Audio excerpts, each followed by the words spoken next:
السلام عليكم ورحمة الله وبركاته. إن الحمد لله نحمده ونستعينه ونستغفره ونعوذ بالله من شرور أنفسنا ومن سيئات أعمالنا من يهده الله فلا مضل له ومن يضلل فلا هادي له وأشهد أن لا إله إلا الله وحده لا شريك له وأشهد أن محمدا عبده ورسوله. அன்பின் இஸ்லாமிய சகோதர சகோதரிகளே, நபி தோழர்களின் அந்தஸ்தும் நமது நிலையும் என்ற தலைப்பில் திண்ணை தோழர்களை பற்றி நாங்கள் பார்த்து வருகிறோம். அந்த அடிப்படையிலே நேற்றைய தினம் திண்ணை தோழர்களிடம் இருந்த சிறப்பான ஒரு குணாதிசயத்தை பற்றி அல்லாஹு தாலா சிலாகித்து கூறுவதை நாங்கள் பார்த்தோம். அதுதான் சுயமரியாதை. எந்த அளவுக்கு சுயமரியாதை உடையவர்களாக திண்ணை தோழர்கள் இருந்தார்கள் என்பதை அல்லாஹு தாலாவே குர்ஆனில் சொல்லி காட்டுறான். அதே போல கடுமையான பசியின் காரணமாக தொழுது கொண்டு இருக்கும் போதே மயங்கி விழுந்தார்கள் என்ற அந்த சம்பவத்தையும் நாங்கள் பார்த்தோம். கடைசியாக நாங்கள் பார்த்தது என்னன்னு சொன்னால், அவங்களுடைய ஆடை என்ன மாதிரியான ஆடையை அவங்க அணிஞ்சிருங்காங்க. மொத்தமே ஒரு போர்வை தான், மேலுக்கும் கீழுக்கும் மறைக்கிறதுக்கு மொத்தமே ஒரு போர்வை தான் அவங்கள்ட்ட இருந்தது, அல்லது ஒரு வேஷ்டி தான் அவங்கள்ட்ட இருந்தது. இந்த முனையை தூக்கி இந்த பக்கத்துலையும் இந்த முனையை தூக்கி இந்த பக்கத்துலையும் போட்டு களத்தில் கெட்டிக்கிடுவாங்க. இதுதான் முழு ஆடையே, அந்த திண்ணை தோழர்களுடைய முழு ஆடையாகவே இருந்தது என்பதை நாங்கள் பார்த்தோம். அது எல்லாம் எதுக்கு? அவங்க ஏற்ற மார்க்கத்துக்கு தான். அவங்க ஒரு மார்க்கத்தை ஏற்றாங்க, ஒரு கொள்கையை நம்பினாங்க. அந்த கொள்கை அல்லது உலகம், இது ரெண்டையும் ஒப்பிட்டு பார்க்குறாங்க. அந்த கொள்கை தான் அவர்களுக்கு பெருசாக தெரியுது. ஆகையினால அவர்களுடைய செல்வத்தை எல்லாம் இழந்து மதீனாவுக்கு வந்து இந்த மாதிரி ஒரு கஷ்டமான ஒரு வாழ்க்கையை அவங்க வாழ்ந்தாங்க. இன்றைக்கு நாங்கள் அவனுடைய வாழ்க்கையில் பார்க்க போகிறது என்னன்னா, வீடு இல்லாமல், சொந்தக்காராக்கள் இல்லாமல், உடுக்கிறதுக்கு உடுப்பு இல்லாமல், சாப்பிட்றதுக்கு சாப்பாடு இல்லாமல், பள்ளியிலே திண்ணை தோழர்களாக வாழ்ந்தாங்க தானே. அப்போ அவங்க எதை சாப்பிட்டாங்க அப்படி ஒரு கேள்வி வருமா இல்லையா? வீடு இருக்கிறவங்க வீட்டுக்கு போய் சாப்பிட்டுக்கிடுவாங்க. பள்ளியே கெதியாக, பள்ளியின் திண்ணையே கெதியாக இருந்த அந்த நபி தோழர்கள் என்னத்தை சாப்பிட்டாங்க? அதற்கான ஒரு ஏற்பாடு என்ன செய்யப்பட்டிருந்தது, அதைத்தான் நாங்கள் பார்க்க போகிறோம். நபிகள் நாயகம் ஸல்லல்லாஹு அலைஹி வஸல்லம் அவங்க சில ஏற்பாடுகளை இவங்களுக்காக வேண்டி செஞ்சிருந்தாங்க. என்ன ஏற்பாடுண்டா, சஹீஹுல் புகாரியில் 602வது ஹதீஸாக இடம்பெற்றிருக்கிறது. மன்கான இந்தஹு தஆமுன் இஸ்னைனி, யாரிடம் 2 பேருக்கு போதுமான சாப்பாடு வீட்டில் இருக்குதோ, உங்களில் ஒருத்தருக்கு 2 பேருக்கு போதுமான சாப்பாடு வீட்டில் இருந்துச்சின்னு சொன்னால், திண்ணை தோழர்களில் ஒருத்தரை கூட்டிகிட்டு போங்க, 2 பேருடைய சாப்பாடை 3 பேர் ஷேர் பண்ணிக்கிறங்க இப்படின்னு சொல்லி நபிகள் நாயகம் சொல்றாங்க. வைன் அர்பஉன், 4 பேருக்கு போதுமான சாப்பாடு வீட்டில் இருந்தா திண்ணை தோழர்கள் ஒருவரையோ 2 பேரையோ நீங்க கூட்டிட்டு போங்க. 4 பேருடைய சாப்பாடு 5 பேர் அல்லது 6 பேர் என்ன செய்யுங்க, பங்கிட்டு சாப்பிட்டு கொள்ளுங்கள். இந்த மாதிரியான ஒரு ஏற்பாடை நபிகள் நாயகம் ஸல்லல்லாஹு அலைஹி வஸல்லம் அவங்க செஞ்சிருந்தாங்க. அப்ப அந்த மாதிரி திண்ணை தோழர்களுக்கு சாப்பாடு கிடைச்சிட்டு இருந்தது. அதே போல சஹீஹுல் புகாரியில 6452வது ஹதீஸ்ல எப்படி வருதுன்னு சொன்னா, வாஹுலு சுஃபதி அல்யாஃபுல் இஸ்லாம், இந்த திண்ணை தோழர் இருக்கிறார்களே இவர்கள் இஸ்லாத்தின் விருந்தாளிகள். ஏண்டா அவங்களுக்கு இருக்கிறதுக்கு வீடு இல்லை, அவங்களை கவனிக்கிறதுக்கோ அவங்களுக்கு தேவையான உதவிகளை செய்வதற்கோ அவர்களுடைய குடும்பத்தாரோ அல்லது உறவினர்களோ அவங்களுக்கு இல்லை. ஆகையினால அங்கே இருக்கக்கூடிய மதீனா ஏனைய சகோதரர்கள் தோழர்கள் இருக்கிறாங்க தானே, அவர்களுக்கு இந்த திண்ணை தோழர்கள் விருந்தாளிகள். லா யஊன இலா அஹ்லின் வலா மாலின் வலா அலா அஹதின், நபிகள் நாயகம் என்ன செய்வாங்கண்டா, சதக்காவா ஏதாவது நபிகள் நாயகத்துக்கு வந்தால் அது நபிகள் நாயகம் சாப்பிட மாட்டாங்க. சதக்கா ஹராம். சதக்காவாக திங்கிறதுக்கோ குடிக்கிறதுக்கோ ஏதாச்சும் வந்தால் நபிகள் நாயகம் அதை சாப்பிட மாட்டாங்க. அதை அப்படி என்ன செய்வாங்க, திண்ணை தோழர்களுக்கு பங்கிட்டு கொடுத்துருவாங்க. அது இல்லாமல் அன்பளிப்பா ஏதாவது திங்கிறதுக்கோ குடிக்கிறதுக்கோ நபிகள் நாயகத்துக்கு வந்தா அதை நபிகள் நாயகமும் சாப்பிட்டுக்குருவாங்க, திண்ணை தோழர்களுக்கும் பங்கிட்டு கொடுப்பாங்க. ஏன்னா நபிகள் நாயகத்துக்கும் நபிகளாருடைய பரம்பரைக்கும் சதக்கா ஜக்காத்து எல்லாமே ஹராம். அந்த அடிப்படையில் தான தர்மங்களாக வந்தால் நபிகள் நாயகம் என்ன செய்ய மாட்டாங்க, சாப்பிட மாட்டாங்க. அன்பளிப்பாக வரக்கூடியதை நபிகள் நாயகமும் சாப்பிட்டு அந்த திண்ணை தோழர்களுக்கும் பங்கிட்டு கொடுப்பாங்க. இப்படியும் அந்த திண்ணை தோழர்களுக்கு என்ன இருந்துச்சு, சாப்பாடு கிடைச்சிட்டு இருந்தது. அதே மாதிரி அபூ ஹுரைரா ரலியல்லாஹு அன்ஹு சொல்றாங்க, அந்த இருந்த நபி தோழர்கள்லையே எங்களுக்குன்ற ஏழைகளுக்கு அப்படிங்கிறாங்க. வகான அஹ்யரன் நாஸில் மிஸ்கீன ஜாஃபர் இப்னு அபி தாலிப், திண்ணை தோழர்களாகிய ஏழைகளாகிய எங்களுக்கு ரொம்ப பிடித்தமான ஒரு நபித்தோழர் தான் ஜாஃபர் ரலியல்லாஹு அன்ஹு. ஏன் பிடிக்கும் தெரியுமா? அவங்கள்ட்ட என்ன இருக்குதுன்னு அவங்க யோசிக்கவே மாட்டாங்க. பள்ளிக்கு வந்து போகும்போது எத்தனை பேரை கூட்டிட்டு போக முடியுமோ அத்தனை பேரை வீட்டுக்கு கூட்டிட்டு போவாங்க. வீட்டுக்கு கூட்டிட்டு போயிட்டு என்ன இருக்குதோ அதை கொடுப்பாங்க. பாருங்க, காண என் கலிபுபினா எங்களை கூட்டிட்டு போவாங்க. அவங்களோட வீட்டில் என்ன இருக்குதோ அதை எங்களுக்கு திங்க தருவாங்க. ஹத்தா இன்கான லயுஹ்ரிஜு இலைனல் உக்கத்த அல்லதி லைஸ ஃபீஹா ஷைஉன். உக்கத்துன்னு சொன்னா ஒரு தோலால் செய்யப்பட்ட ஒரு பாத்திரம். அதில் என்ன செய்வாங்கண்டா, நெய் அல்லது தேன், நெய்யை சரி தேனை சரி அதில் ஊற்றி பாதுகாப்பாக வச்சுக்கிடுவாங்க. நாங்கள் இப்போ போத்தலில் ஊற்றி வைக்கிறோம், அதே மாதிரி அவங்க அது தோலால் செய்யப்பட்ட ஒரு பாத்திரம். அதில் வந்து நெய்யையோ தேனையோ ஊற்றி வச்சிருப்பாங்க. எங்களை கூட்டிட்டு போய் ஜாஃபர் ரலியல்லாஹு என்ன செய்வாங்க, அந்த பேக்கை தந்துடுவாங்க. நம்ம என்ன செய்வோம், ஃபனஷுக்குஹா, அதை நாங்கள் திறப்போம்.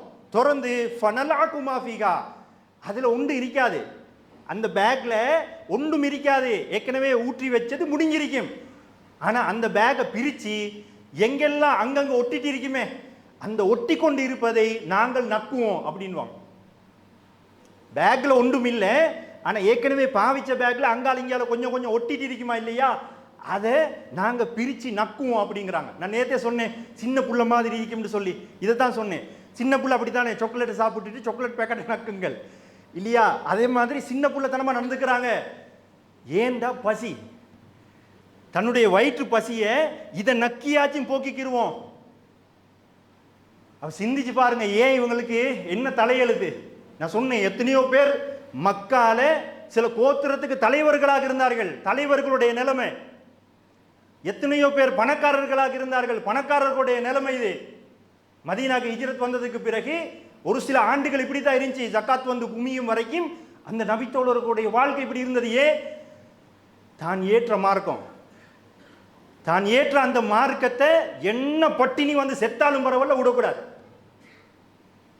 ஆனால் எங்கடாக்கள் நேற்று நான் சொன்னேன், நேற்று வந்தவங்களுக்கு தெரியும், காதலுக்காக சினிமாக்காக விளையாட்டுக்காக மார்க்கத்தை தூக்கி வீசிட்டு போறாங்க. அப்ப அவங்களுக்கெல்லாம் இந்த சஹாபாக்களுடைய வாழ்க்கையில் எப்படிப்பட்ட படிப்பினை இருக்குது பாருங்க. இருக்கிறத திம்போம், இல்லாட்டி பொறுமையா இருப்போம்.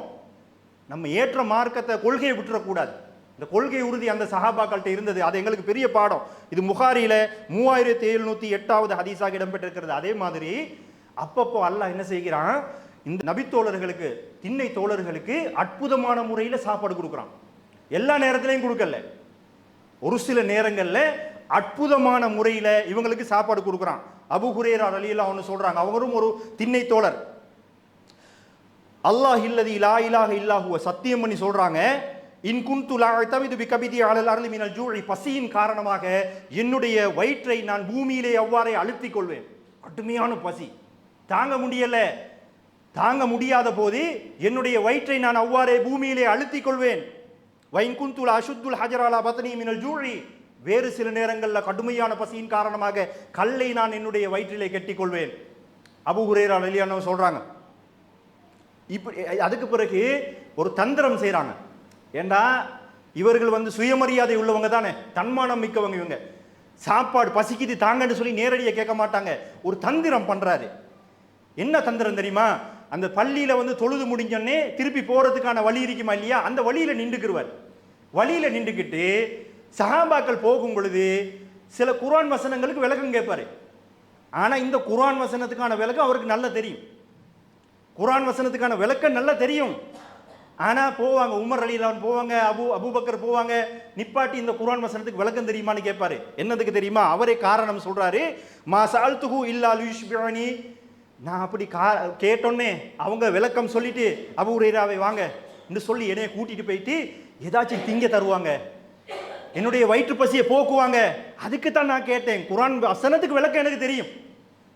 ஆனால் அப்படி கேட்டதுக்கு பிறகு பேசிட்டு வந்தானே, வாங்க சாப்பிட போகும்னு சொல்லி என்னை கூட்டிட்டு போயிட்டு ஏதாச்சும் சாப்பாடு தருவாங்க, அதுக்காகத்தான் நான் இதை செஞ்சேன் அப்படின்னு சொல்லி அபூ ஹுரைரா ரலியல்லாஹு அன்ஹு அவங்கள சொல்றாங்க.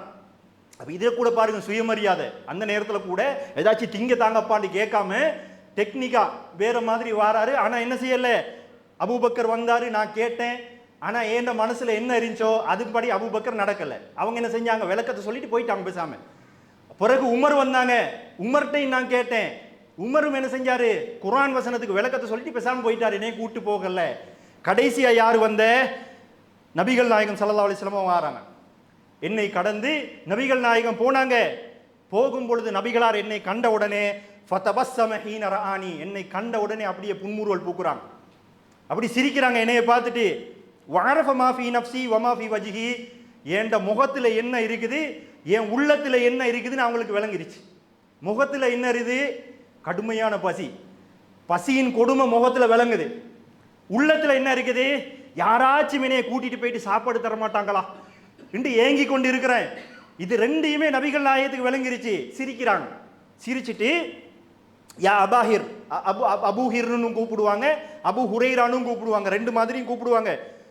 ஆம் யா ரசூலுல்லாஹ் அப்படின்னு வாங்க அப்படின்னு சொல்லி கூட்டிட்டு போறாங்க ரசூலுல்லாஹ். கூட்டிட்டு போனா வீட்டில் ஒரு டம்ளர்ல பால் இருக்குது. அப்ப கேட்குறாங்க எங்க இருந்து இது வந்துச்சு அப்படின்னு. ஒன்னே வீட்டார் சொல்றாங்க, அஹ்தாஹுலக ஃபுலானுன் அவ் ஃபுலானோ, ஒரு ஆணோ ஒரு பெண்ணோ, அப்படிதான் வருது, ஒரு ஆணோ ஒரு பெண்ணோ உங்களுக்காக வேண்டி அன்பளிப்பாக தந்தது, ஒரு டம்ளர்ல பால் கொஞ்சம் உங்களுக்கு அன்பளிப்பா தந்தாங்க அப்படின்னு. ஒன்னே நபிகள் நாயகம் ஸல்லல்லாஹு அலைஹி வஸல்லம் அவங்க என்ன சொல்றாங்க தெரியுமா, அபூ ஹுரைராவே போங்க, போயிட்டு எல்லா திண்ணை தோழர்களையும் கூட்டிட்டு வாங்க, பள்ளியில தான் இருப்பாங்க, எல்லாத்தையும் கூட்டிட்டு வாங்க அப்படின்னு. ஒன்னே இவங்கட மனசுல ஒரு கவலை. என்ன கவலைண்டா, கொஞ்சோண்டு பால் இருக்குது, 70 சஹாபாக்கள் இருக்கிறாங்க, 70 சஹாபாக்களுக்கு போதுமா, எனக்கு தந்தா வவுறு நிறையதோ இல்லையோ அந்த மனசு பசியை நான் போக்கிக்கிருவேன், நபிகள் நாயகம் அவங்கள கூட்டிட்டு வர சொல்றாங்களே என்று சொல்லி நான் கவலைப்பட்டேன். இந்த ஹதீஸ்லயே சொல்றாரு, ஃபஸாஅனி தாலிக, நபிகள் நாயகம் கூட்டிட்டு வர சொன்னாங்களே அது எனக்கு கவலையை தந்துருச்சு. பொறாமை இல்லை, இது கொஞ்சம் தான் இருக்குது, 70 பேருக்கு எப்படி போதும், அதுல ஒரு ஒன்று ரெண்டு மாடல் எனக்கு தந்தா பசி போகுதோ இல்லையோ அந்த மனசுல இருக்கக்கூடிய தேட்டம் இல்லாம போகுமா இல்லையா, அதை நினைச்சுதான் கவலைப்படுறாரு. கவலைப்பட்டுட்டு ஆனாலும் அல்லாஹ்வுடைய தூதரை சொன்னா கட்டுப்படணுமா இல்லையா, அதற்காக வேண்டி ஓடோடி போய் திண்ணை தோழர்களை நான் கூப்பிட்டேன். எல்லாரும் வந்து என்ன செஞ்சாங்க, நபிகளார் இடத்துல அனுமதி கேட்டு வீட்டுக்குள்ள புகுந்து அங்கங்க உட்கார்ந்துக்கிட்டாங்க. உட்கார்ந்து கொண்டோடனே நபிகள் நாயகம் டம்ளரை கொடுக்குறாங்க, எல்லாத்துக்கும் கொடுங்கன்னு சொல்லி ஒவ்வொருத்தரா ஆரம்பிக்கிறாரு. ஒருத்தருக்கு கொடுத்தா அவர் குடிக்கிறாரு, குடிச்சு குடிச்சு தாகம் தீரும் வரைக்கும் குடிச்சிட்டாரு. கொஞ்சம் தான் இருக்குது, தாகம் தீர்ந்துருச்சு. அதுக்கப்புறம் அடுத்தவருக்கு கொடுக்குறாரு, அவரும் குடிக்கிறாரு, அவருடைய வயிறு நிரம்பும் வரைக்கும் குடிக்கிறாரு. குடிச்சு இப்படி எல்லாமே குடிச்சு முடிச்சிட்டாங்க. கடைசியாக டம்ளர் எடுத்துட்டு வந்து நபிகள் நாயகத்திட்ட போறாரு. போன ஃபனல்லர இலையே ஃபதபஸ்ஸம, அந்த டம்ளரை நபிகள் நாயகம் கையில வச்சுக்கிட்டு என்னைய பார்த்தாங்க. நபிகள் நாயகம் என்னை பார்த்து அப்படியே ஒரு சிரிப்பு சிரிச்சாங்க. என்ன நபிகள் நாயகத்துக்கு தெரியுமா இல்லையா, இவங்க ரொம்ப பசியில இருக்கிறாங்க, ஆனா இவருக்கு புறவு வந்த எல்லாமே குடிச்சிட்டாங்க, இவருக்கு புறவு வந்த எல்லாமே குடிச்சு எல்லாருடைய வயிறு நிரம்பிருச்சு, இவரு தான் ஏங்கிட்டு இருக்கிறான்னு ரசூலுல்லாஹ்க்கு தெரியும். பார்த்து சிரிக்கிறாங்க. சிரிச்சிட்டு சொல்றாங்க, பகீத்து அன அந்த, அபூ ஹுரைராவே நானும் நீங்களும் தானே எஞ்சி இருக்கிறோம். ஆமா யா ரசூலல்லாஹ் அப்படின்னு. உக்குத் ஃபஷ்ரப், உட்கார்ந்து குடி அப்படின்னு. இவர் குடிக்கிறாரு. இஷ்ரப், இன்னும் குடி அப்படிங்கிறாங்க. ரசூலுல்லாஹ் சொல்லிக்கிட்டே இருந்தாங்க, நானும் குடிச்சுக்கிட்டே இருந்தேன். இவர் குடிக்க குடிக்க ரசூலுல்லாஹ் சொல்லிட்டே இருக்கிறாங்க. இப்ப இது எப்படி இதை நிப்பாட்டுறது? அவ என்ன சொல்றாங்கன்னா, லா வல்லதி பாஸக பில் ஹக்கி, அல்லாஹ்வின் மீது சத்தியமாக இதுக்கு மேல என்னால முடியாது யா ரசூலல்லாஹ், சத்தியம் பண்ணி சொல்றாங்க. ஏன்னா அவங்க சொல்லிட்டே இருக்கிறாங்களா இல்லையா குடி குடின்னு, அல்லாஹ் மேல சத்தியமா இதுக்கு மேல என்னால குடிக்க முடியாது, மா அஜிதுலஹு மஸ்லகன், இதுக்கு மேல எனக்கு இது தேவையில்லை யா ரசூலல்லாஹ், எனக்கு போதும் அப்படின்னு. நபிகள் என்ன செய்யறாங்க, அந்த டம்ளரை எடுத்து பார்க்கறாங்க. பார்த்துட்டு அல்லாஹ்வை புகழ்ந்து விட்டு பிஸ்மில்லா சொல்லி எஞ்சிய பாலை குடித்தார்கள் என்று சஹீஹுல் புகாரியில 6452வது ஹதீஸாக இடம்பெற்றிருக்கிறது இந்த செய்தி. அதை யோசிச்சு பாருங்க. இப்ப இதுல நிறைய விஷயம் இருக்குது. ஏழைகள் எந்த அளவுக்கு கஷ்டப்பட்டாங்கன்ற ஒரு இதுவும் இருக்குது. அவங்களுக்கு அல்லாஹ் தஆலா உணவு கொடுத்த அந்த சம்பவம் இதுல வருது. முக்கியமான ஒரு விஷயம் என்னன்னா, அற்புதம் நிகழ்த்தப்பட்டிருக்கிறது. இந்த மாதிரி நபிமார்களுக்கு அல்லாஹ் செய்த அற்புதம் இருக்குது பாத்தீங்களா, இந்த அற்புதங்களை சுட்டி காட்டி தான் என்ன செய்வாங்க, இந்த மகான்கள் பெரியார்கள் அவுலியாக்கள் அவங்களோட கொண்டு போய் கோர்த்துட்டுறது. நபிமார்கள் எப்படி அற்புதம் செய்தார், நபிமார்கள் அவுலியாக்கள் அவுலியாக்களுக்கு அற்புதம் செய்யலும். எனவே அப்துல் காதர் ஜீலானி அற்புதம் செஞ்சார், ஷாகுல் அமித் பாஷா அற்புதம் செஞ்சார். வெத்திலே சப்பி துப்பி புள்ள பிறக்குமா? வெத்திலேண்டாலே எவ்வளோ அருவருப்பு. ஒரு ஒரு அம்மா வாராங்க, எனக்கு டைம் இல்லை, அதுலேருந்து அந்த வசனங்கள் எல்லாம் வாசித்து சொல்லுவேன், நாகூர் மௌலூதுன்னு சொல்லி. அதில் ஒரு அம்மா வாராங்க, வந்து நீண்ட நாளும் கல்யாணம் முடிச்சு புள்ளை இல்லைங்கிறாங்க. இவர் வரும்பொழுதே, அந்த அம்மா வரும்பொழுதே இவர் வெத்திலே சப்பிட்டு இருந்தாராம். அம்மா வந்து புள்ளை இல்லைன்னொன்னே அந்த வெத்திலே கையில் ஒரு அவுளியா செய்வானதை. அல்லாஹ் அவுளியாண்டா அல்லாஹ் இறைநேசன் அர்த்தம். இறைநேசன்டா அல்லாஹ்க்கு பிடிச்சதை தானே செய்வான். தான் சப்பி வெத்திலண்டாலே ஒரு அவுளியா வெத்தில திங்கவும் மாட்டான். இவர் வெத்தில வேற திண்டிக்கிறாராம். புள்ளை இல்லைன்னொடனே வெத்திலை எடுத்து இதாம்மா இதை சாப்பிட்டு புழுங்கு அப்படின்னாரா. அவங்க சாப்பிட்டு புழுங்கினோடனே அவங்களுக்கு புள்ள பிறந்துருச்சான். இப்படின்னெல்லாம் எழுதி வச்சிருக்கிறாங்க. அதுக்கு என்ன ஆதாரம் காட்டுறாங்கன்னா பாருங்க, நபிமார்கள் அற்புதம் செஞ்சாங்கல்ல, நபிமார்கள் அவுளியாக்கள் இல்லை, ஆகையினால இவரும் ஒரு அவுளியா, இவங்களுக்கும் அற்புதம் செய்யலாம். ஆனால் அதில் ஒன்று இருக்குது, நபிமார்கள் எப்பெல்லாம் அற்புதம் செய்யணும்னு இருக்குதோ அல்லாஹ் கிட்ட முதலாவது பெர்மிஷன் வாங்கணும். அல்லாஹ்ட அனுமதி இல்லாமல் எந்த ஒரு நபிக்கும் எந்த ஒரு அற்புதமும் செய்ய முடியாது அப்படின்ட்டு அல்லாஹ் குர்ஆன்ல.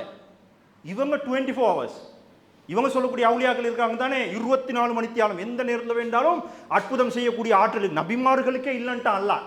அல்லாஹ்வோட நேரடி வகை தொடர்பு உள்ள நபிமார்களுக்கே இல்லைண்டா இவங்களுக்கு இருக்குமா? இவங்க அவுலியாவா இல்லையான்றதே தெரியாது, மறுமையில தான் தெரியும். இவங்க சொல்லக்கூடிய ஷாகுல் அமித் பாஷாவா இருக்கட்டும் அல்லது அப்துல் காதர் ஜீலானியா இருக்கட்டும், எந்த அவுலியா வேண்டாலும் இருக்கட்டுமே, குரங்கு அவுளியாங்கிறான், யானை அவுளியாங்கிறான். யானைக்கு குரங்குக்கெல்லாம் அவுளியான்னு ஒன்று இருக்குதா? அது ஆனால் அதெல்லாம் அவுளியாங்கிறான். அவங்களுக்கு எல்லாம் நினைச்ச டைம்ல அற்புதம் செய்யலும். அந்த அற்புதத்தை செஞ்சார், இந்த அற்புதம் செஞ்சாருன்னு சொல்லி நாளைக்கு டைம் கிடைச்சா நான் ஒன்று சொல்லி காட்டுறேன் இன்ஷா அல்லாஹ். இந்த மாதிரி சம்பவங்களை தான் காட்டுறாங்க. இந்த மாதிரி சம்பவங்களை காட்டி அவர்களும் அவுலியாக்கள் அற்புதம் செய்யலாம் அப்படின்னு சொல்றாங்க. அப்ப இது பாருங்க, சாப்பாடு அந்த திண்ணை தோழர்களுக்கு என்ன மாதிரியான சாப்பாடுகளை நபிகள் நாயகம் ஏற்பாடு செஞ்சாங்க, அல்லாஹு தஆலா அவர்களுக்கு வழங்கினான் என்பதை இந்த மாதிரியான ஒரு சில சம்பவங்களை வச்சு எங்களால் புரிந்து கொள்ள முடியும். இதுல முக்கியமான விஷயம் என்னது, அவங்க தின்ன குடிக்க இல்லாம மக்கால இருந்து மதீனாக்கு வரல. தான் ஏற்ற அந்த கொள்கைக்காக, அந்த கொள்கையை விட்டுற கூடாது என்பதற்காக, செத்தாலும் இதே கொள்கையில தான் சாகணும் என்பதற்காக தான் இவ்வளவு கஷ்டத்தையும் பொறுத்துக்கிறான். அப்ப அதுல எங்களுக்கு உங்களுக்கும் பெரிய ஒரு பாடம் இருக்குது. அடுத்ததாக மூமின்களுடைய குணாதிசயத்துல அல்லாஹு தஆலா சொல்வது என்னடா, தியாக உணர்வு. மூமின்கள் இருக்கிறாங்க தானே, மூமின்களுடைய பொருளாதாரத்தையும் அவர்களுடைய உயிர்களையும் சுவர்க்கத்துக்கு பகரமாக நான் விலைக்கு வாங்கி கொள்கிறேன் அப்படின்னு அல்லாஹ் தஆலா குர்ஆன்ல சொல்றான். எப்படி சொல்றான்? மூமின்களுடைய பொருளாதாரத்தையும் சொத்து செல்வங்களையும் அவர்களுடைய உயிர்களையும் சுவர்க்கத்துக்கு பகரமாக நான் விலைக்கு வாங்கிக் கொள்கிறேன். அப்ப உயிர் தியாகம், தியாகம் என்பது மூமின்களுடைய பிரதானமான ஒரு குணாதிசயமா இருக்குது. அந்த குணாதிசயம், இந்த தியாக உணர்வு இந்த சஹாபாக்களுடைய வாழ்க்கையில பிரதிபலித்தது. இப்ப நம்ம இத்தனை வருஷம் வாழ்ந்து இருக்கிறோமே, எத்தனையோ சந்தர்ப்பங்கள்ல ஏழைகள் வந்திருப்பாங்க எங்களோட வீட்டுக்கு, அல்லது நம்ம ரோட்ல போகும் பொழுது எத்தனையோ ஏழைகளை கண்கூடாக கண்டிருப்போம். அதே மாதிரி மார்க்க பணிகளுக்காக வேண்டி உங்கள்கிட்ட கேட்டிருப்பாங்க எவ்வளவோ, அந்த மார்க்க பணிக்காக இந்த மார்க்க பணிக்காக வேண்டி அள்ளித்தாங்கன்னு சொல்லி எவ்வளவோ கேட்டிருப்பாங்க. என்றைக்காவது இப்படி ஒன்று கேட்டுட்டாங்க, எங்களால் கொடுக்க முடியலைன்னு சொல்லி அழுது இருக்கிறோமா? கவலைப்பட்டு கேட்டுட்டான்னு சொல்லி கவலைப்பட்டு அழுது இருப்போம், கேட்டுட்டானே அப்படின்னு சொல்லி. ஆனால் கொடுக்க முடியலை, எங்களுக்கு அதுக்கான சக்தி இல்லை என்று சொல்லி கவலைப்பட்டு அழுது இருக்கிறோமா எந்த காட்சி? ஆனால் சஹாபாக்கள் அழுது இருக்கிறான். அதான் அல்லாஹ் தஆலா சிலாயித்து சொல்றான். எப்படி சொல்றான்? வலா அலல்லதீன இதாமா அத்தௌக லிதஹ்மிலஹும், ஒரு யுத்தம் நடக்க போகுது. நபிகள் நாயகம் என்ன செய்றாங்க? யுத்தம் வந்துட்டா சஹாபாக்கிட்ட தான் கேட்பாங்க, யுத்தம் ஒன்று வரப்போகுது, உங்களால் முடிந்த ஒத்துழைப்பை வழங்குங்க. சஹாபாக்கள் அவங்களுக்கு முடிந்த ஒத்துழைப்பை வழங்குவாங்க. அப்போ யுத்தம் ஒன்று நடக்க போகுது, இந்த மாதிரி நபிகள் நாயகம் கேட்குறாங்க. ஆனால் சில சஹாபாக்களுக்கு கொடுக்கறதுக்கும் வசதி இல்லை, யுத்தத்தில் போய் கலந்து கொள்ள ஆசைப்படுறாங்க, அதுக்கும் சக்தி இல்லை. கொடுக்கறதுக்கு வசதியும் இல்லை, போய் கலந்து கொள்வதற்கு சக்தியும் இல்லை. அல்லாஹ் தஆலா குர்ஆன் வசனத்தை இறக்குறான், யாருக்கு உண்மையிலே கொடுக்கறதுக்கு சக்தி இல்லையோ அவங்க மேல எந்த ஒரு குற்றமும் இல்லை அப்படின்னு சொல்லி அல்லாஹ் குர்ஆன் வசனத்தை இறக்குறான். எப்படி சொல்றான்? வலா அலல்லதீன இதாமா அத்தௌக லிதஹ்மிலஹும், நபிகளார் இடத்துல வந்து அல்லாஹ்வின் தூதரே யுத்தத்துக்கு போறீங்க, நாங்களும் யுத்தத்துக்கு வரணும்னு ஆசைப்படுறோம், ஆனா யுத்தத்துக்கு வாரத்துக்கு எங்களிடம் வாகனம் இல்லை, ஏறி போறதுக்கு வாகனம் இல்லை, எங்களுக்கு ஏதாச்சும் வாகனம் ஏற்பாடுகளை செஞ்சு தாங்களே அப்படின்னு சொல்லி கேட்கிறாங்க. கேட்டா ரசூல் என்ன சொல்றாங்க, லா அஜிதுமா அஹ்மிலுக்கும் அலைஹி, உங்களை ஏற்றி செல்வதற்கு தேவையான அந்த வாகன வசதிகளை ஏற்பாடு செய்யறதுக்கு எனக்கு சக்தி இல்லைன்ட்டாங்க ரசூலுல்லாஹ்.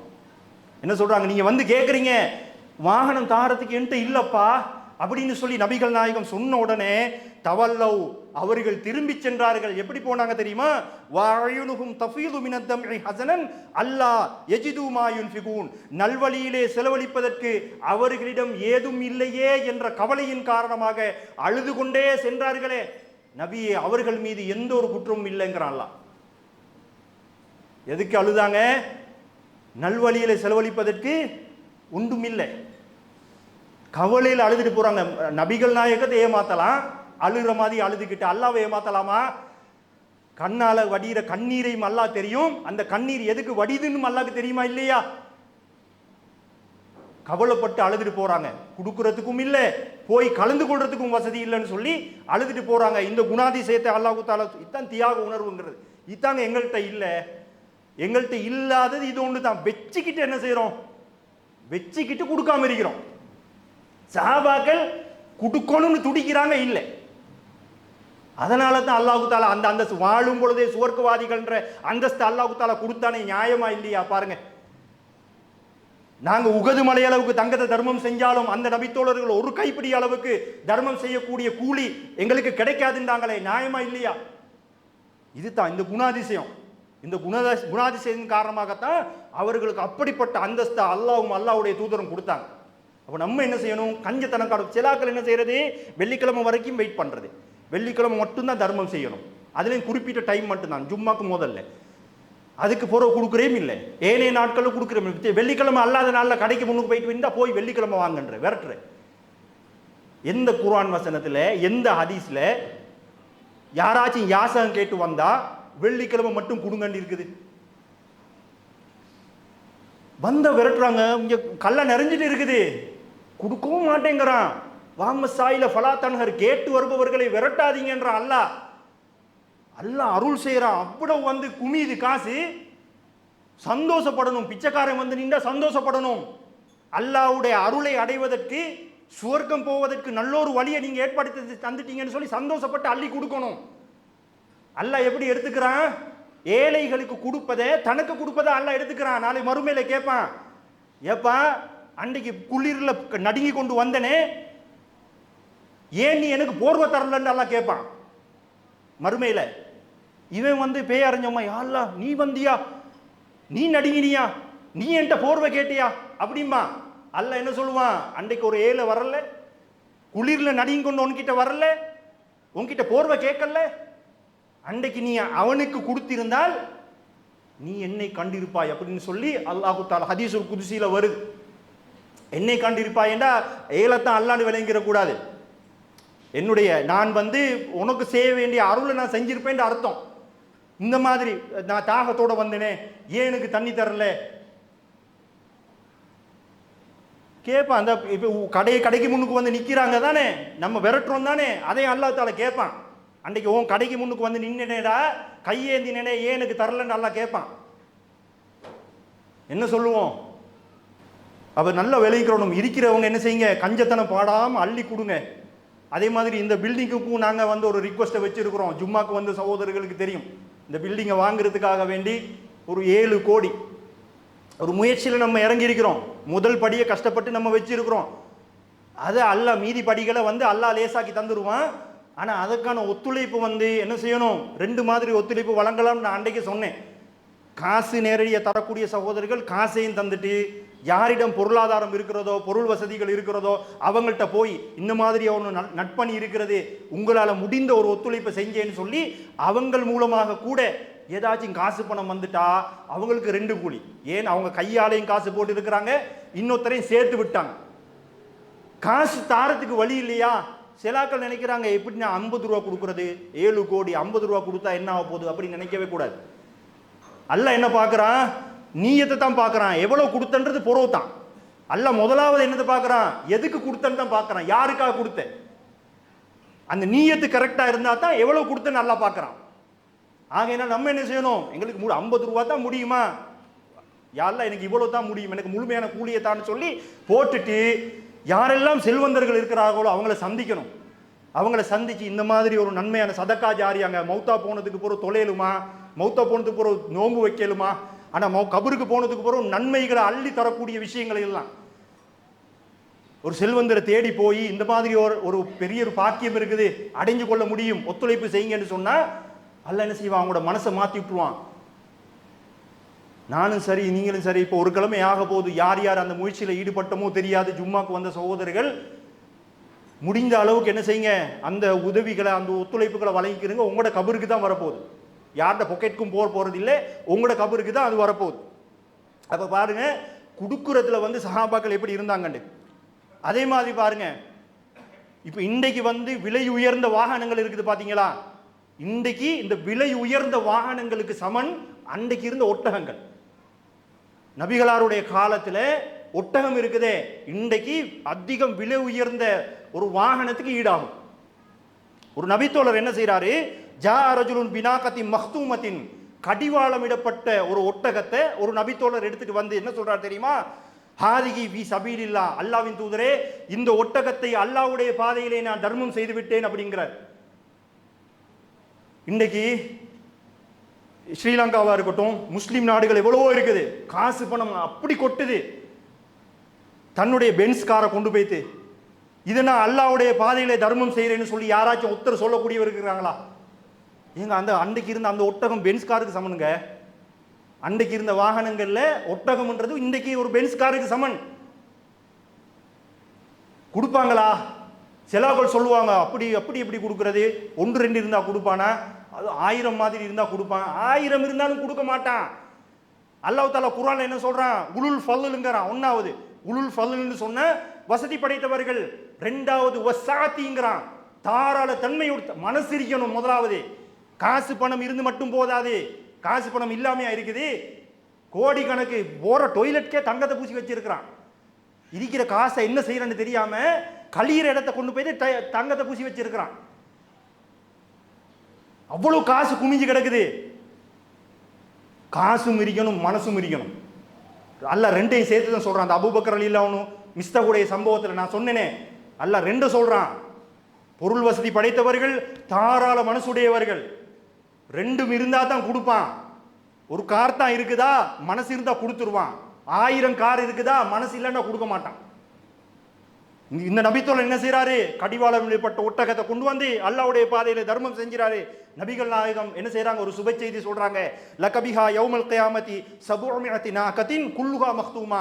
இதற்கு பகரமாக நாளை மறுமையிலே அல்லாஹ் தஆலா 700 ஒட்டகங்களை உனக்கு தருவான். அந்த 700 ஒட்டகங்களும் கடிவாளமிடப்பட்டிருக்கும் அப்படின்னு நபிகள் நாயகம் சொல்றாங்க. ஒன்றுக்கு பதிலாக 700. இது சஹீஹ் முஸ்லிம்ல 3845வது ஹதீஸாக இடம்பெற்றிருக்கிறது. ஏன்னா இந்த தர்மம் கொடுக்கறதுக்கு பார்த்தீங்களா, அல்லாஹ்க்கு அப்படி பிடிக்குங்க. ஏழைகள் இல்லாதவங்களுக்கு அவனுடைய வழியில் அவனுடைய பாதையில் செலவழிக்கிறது இருக்குது பார்த்தீங்க, அல்லாஹ்க்கு அப்படி பிடிக்கும். அள்ளி கொடுப்பான் மறுமையில. கொடுக்காதவன், ஜும்மாக்கு வந்த சகோதரர்களுக்கு தெரியும், கஞ்சத்தனம் காட்டுறவங்களுக்கு அல்லாஹ் தஆலா நரக தண்டனை வேற. நரகத்துக்கு போறதுக்கு முன்னாடி மஹ்ஷர் மைதானத்தில் வச்சு கேள்வி கணக்கு கேட்கும் பொழுது ஒரு பக்கத்தில் அவர்களுக்கு என்ன மாதிரி தண்டனை கொடுத்தான் என்பதை ஜும்மாக்கு வந்த சகோதரர்களுக்கு தெரியும். எந்த மாதிரி தண்டிப்பாண்டு நபிகள் நாயகம் சொன்ன செய்தியை நான் சொன்னேன். அப்ப கஞ்சத்தனம் காட்டும் போது அவ்வளவு கோபம் வருதுண்டா, கஞ்சத்தனம் காட்டாம அள்ளி கொடுத்தா எப்படி சந்தோஷப்படுவான், எப்படி அல்லாஹ் தருவான்? அதுக்கு இந்த ஹதீஸ் சாட்சியா இருக்குதா இல்லையா? ஒன்று தான் கொடுக்குறாங்க, 700 அல்லாஹ் தஆலா உனக்கு திருப்பி தருவான்டாங்க. அப்ப எங்களுக்கு இது வானமாங்க? இல்ல நபிகளாரோட கியாம நாளெல்லாம் முடிஞ்சு போச்சா? எங்களுக்கு இல்லையா? கேள்வி கணக்கு ஒன்றும் இல்லையா? அப்ப எங்களுக்கு சொர்க்கமானதா? அல்லாஹ்வுடைய அருள் வானதா? அல்லாஹ்வுடைய அருள் யாருக்கு கிடைக்குதோ அவன் தான் சொர்க்கம் போவான். நம்ம இந்த கால்வீங்க தொழுதாலும் சொர்க்கம் போக முடியாது, அதை விளங்கிறணும். என்ன அமல் செஞ்சாலும் சரி, அந்த அமலினூடாக அல்லாஹ்வுடைய அருள் கிடைக்கும். அருள் கிடைச்சுதான் ஒரு மனுஷன் சொர்க்கம் போறான். இல்லைண்டா சொர்க்கம் போகக்கூடிய அளவுக்கு யாரும் இபாதத் செய்யறதில்லை. நபிகள் நாயகமே சொல்றாங்க, லா யுத்கில் அஹதன் அமலுகுல் ஜன்னா, எந்த ஒரு மனிதனையும் அவருடைய அமல் சொர்க்கத்திலே நுழைவிக்காது அப்படிங்கிறாங்க. சஹாபாக்களுக்கு ஆச்சரியம். நம்ம சரி, வலா அந்த யா ரசூலல்லாஹ், அல்லாஹ்வின் தூதரே உங்களாலேயுமா? கால் வீங்க எல்லாம் தொழுறீங்க, ஒரு நபியா வேற இருக்கிறீங்க. உங்களுக்கும் அல்லாஹ்வுடைய அருள் இல்லாம நீங்க செய்யக்கூடிய அமலின் காரணமாக சொர்க்கம் போகலதா? ஆச்சரியமா கேட்கிறாங்க. நபிகள் நாயகம் சொல்றாங்க, வலா வலா வலா அன இல்லா ஐயதகம்மதினி அல்லாஹு பிஃபضலி வ ரஹ்மா. அல்லாஹ் தஆலா அவனுடைய அருளாலும் கருணையாலும் என்னை அரவணைக்காத வரை என்னாலும் சொர்க்கம் போக முடியாது. அல்லாஹ்வுடைய அருளும் கருணையாலும் தான் ஒரு மனுஷன் சொர்க்கம் போறான். இல்ல அல்லாஹ் தந்திருக்கிறான இந்த 2 கண்ணு, இந்த 2 கண்ணுக்கு எங்களுடைய வாழ்நாள்ல நன்றி செலுத்திட்டியான்னு சொல்லி அல்லாஹ் கணக்கு பார்த்தான்னு வைங்க, ஒத்தனு தேர மாட்டான். இந்த உடம்புல அல்லாஹ் தந்திருக்கிறானே அருட்கொடைகள், இதுக்கு நீ நன்றி செலுத்திட்டியான்னு சொல்லி அல்லாஹ் கணக்கு போட ஆரம்பிச்சா நபிமார்களோ யாருமே தேர மாட்டாங்க. பாவப்பட்டு அனுப்புறாங்க. ஆனா அன்றைக்கு சம்பவம் சொன்னேன், ஒரு விபச்சார பெண்மணி, அவரோட தொழிலே விபச்சாரம் தான். பனி இஸ்ரவேலர்கள்ல விபச்சார பெண்மணி ஒரு நாய்க்கு தண்ணி கொடுக்குறா. அல்லாஹ் என்ன செய்யறான்? எல்லா பாவங்களையும் மன்னிக்கிறான். ஏதோ ஒரு செயல், அது எந்த செயல் எங்களுக்கு தெரியாது. ஆகையினால நாங்கள் அமல் செஞ்சுட்டே இருக்கணும். நாங்கள் சில நேரங்களும் தொழாமே இருந்திருப்போம். ரோட்ல போகும் பொழுது ஒரு ஏழையை கண்டு அவனுக்கு இறக்கப்பட்டிருப்போம். அல்லாஹ் என்ன செய்வான்? நீ தொழல்ல உண்மைதான், ஆனால் அன்றைக்கு ரோட்ல போகும் பொழுது இந்த ஏழைக்கு நீ இறக்கப்பட்டியா இல்லையா, ஓடு சொர்க்கத்துக்குமா. ஆகையினால எந்த அமலின் ஊடாக சொர்க்கம் போகும், அல்லாஹ்வுடைய அருள் நமக்கு கிடைக்கும்னு தெரியாது, கொடுத்துக்கிட்டே இருக்கணுங்க. அல்லாஹ் தந்தா என்ன செய்யுங்க, உங்களோட சக்தி கேட்ப கஞ்சத்தனம் காட்டாம கொடுத்துட்டே இருங்க. கஞ்சத்தனம் காட்டினீங்க ஷைத்தானுக்கு ஃப்ரெண்ட் ஆயிட்டீங்க, அவ்வளவுதான் அர்த்தம். கஞ்சத்தனம் காட்டினா கஞ்சத்தனம் காட்டக்கூடியவர்கள் ஷைத்தானுடைய நண்பர்கள். கடைசி இந்த ஹதீஸை சொல்லி முடிச்சுக்கிறேன். சஅத் இப்னு உபாதா ரலியல்லாஹு அன்ஹு அவங்க என்ன செய்யறாங்க, வந்து நபிகளாரத்துல கேட்குறாங்க, இன்ன உம்மி தூஃபியத், அல்லாஹ்வின் தூதரே என் உம்மா மௌத்தா போயிட்டாங்க. வான காயிபுன் அன்ஹா, என் உம்மா மௌத்தா போகும் பொழுது நான் இங்கே இல்லை, மௌத்தா போய் அடக்கியாச்சு. அயன்ஃபஉஹா ஷையுன் இன் தஸத்தக்து பிஹி அன்ஹா, என்னுடைய தாய்க்காக வேண்டி நான் ஏதாச்சும் தர்மம் செய்தால் அது என்னுடைய தாய்க்கு பிரயோஜனம் அளிக்குமா அப்படின்னு கேட்குறாங்க. மௌத்தா போய் கபருக்கு போயிட்டாங்க, என் உம்மோட பேர்ல நான் ஏதாவது தர்மம் செய்தா, சதக்கா செஞ்சா அந்த நன்மை என்னுடைய தாய்க்கு போய் சேருமான்னு கேட்கக்கொள்ள நபிகள் நாயகம் ஆமுங்கிறாங்க. என்னதை கொடுத்தாங்க தெரியுமா? என்ன கொடுத்தான்னு நினைக்கிறீங்க? உம்மக்கு தர்மம் கொடுக்குறோம் 100 ரூபா 150 ரூபா. எங்கடாக்கள் மௌத்தா போன சிலாக்களுக்கு உம்மா மௌத்தா போனது கூட ஞாபகம் இல்லை. என்னதை கொடுக்குறாரு தெரியுமா? ஃபைன்னி உஷிதுக, அப்படி என்றால் அல்லாஹ்வின் தூதரே உங்களை நான் சாட்சியாளராக ஆக்குகிறேன். அன்ன ஹாயித்தி அல் மிஹ்ராப், மிஹ்ராப் என்ற இதோ என்னுடைய இந்த தோட்டம், இந்த தோட்டத்தை சதகத்துன் அலைகா, என்னுடைய தாய்க்காக வேண்டி நான் தர்மம் செஞ்சிட்டேன். மிஹ்ராப் என்ற தோட்டத்தையே தர்மம் செய்றாங்க. அதன் மூலமாக என்னுடைய தாய்க்கு நன்மை போய் சேரட்டும். எங்களோட உம்மா அப்பா மௌத்தா போயிருப்பாங்க, எத்தனை பேர் கத்தம் பாத்தியா மௌலூத் ஓதி பார்சல் பண்ணினமோ தெரியாது. செய்யலன்னா செஞ்சுக்கிறீங்க, பிரயோசனம் அளிக்குமே அதெல்லாம். என்ன கத்தம் பாத்தியா மௌலூ இதுதான் செய்யறது. எது பிரயோசனம் இல்லையோ அதுக்கு ஆயிரக்கணக்கு லட்சக்கணக்கு செலவழிக்கிறாங்க. அந்த 1000 லட்சத்தையும் சதக்கா ஜாரியாவாக உள்ள ஏதோ ஒரு விஷயத்துக்காக வேண்டி செலவழிச்சாங்கன்னு சொன்னா அது அந்த தாய்க்கு தந்தைக்கு பிரயோஜனம் அளிக்குமா இல்லையா? இவர் வந்து தோட்டத்தை கொடுக்க போறான்றாரு. நபிகள் நாயகம் இல்ல தோட்டமா, நான் குர்ஆன் ஓதி பார்சல் பண்ணிட்டாங்களா ரசூலுல்லாஹ்? எத்தனை பேர், நிறைய பேர் நினைக்கிறேன் இன்னைக்கு உம்மா சரி பாப்பா சரி இல்லது 2 பேரும் சரி மௌத்தா போனவங்க இருப்பாங்க. ஏதாச்சும் பண்ணிருக்கிறோமா நாங்க எங்க தாய்க்காக? எத்தனை தடவை திங்க இல்லாம எங்களுக்கு சாப்பாடு தந்திருக்கிறாங்க. அவங்க பழைய உடுப்பு உடுத்துக்கிட்டு எங்களுக்கு புதிய உடுப்பு உடுப்பாட்டி அழகு பார்த்தாங்க. நம்ம படிக்கணும்ன்றதுக்காக வேண்டி கடன் எடுத்தாங்க, அந்த கடனை கூட அடைக்கிறாங்களே. அடே வாப்பா கடன் எடுத்தார் உண்மை தான், எதுக்கு எடுத்தாரு? என்னைய படிக்க வைக்க எடுத்தாரு, எனக்கான கடன் அது. நான் அடைக்கலண்டா என் வாப்ப வந்து மறுமையில குற்றவாளி ஆகுவாரே, அந்த கடனையாச்சும் அடைக்கிறானா? இந்த மாதிரி இருக்கிறாங்க. சஹாபாக்களுடைய வாழ்க்கையில் இப்படி பெரிய பாடம் இருக்குது. சஹீஹ் புகாரில 2756வது ஹதீஸாக இடம்பெற்றிருக்கிறது. இன்ஷா அல்லாஹ் இதே மாதிரியான இன்னும் சில தியாக உணர்வோடு நடந்த சில சம்பவங்கள் இருக்குது. இன்ஷா அல்லாஹ் அதை நாளைக்கு பார்ப்போம். வாஹிர் தாவானா அல்ஹம்துலில்லாஹி ரப்பில் ஆலமீன். அஸ்ஸலாமு அலைக்கும் வரஹ்மத்துல்லாஹி வபரகாத்துஹு.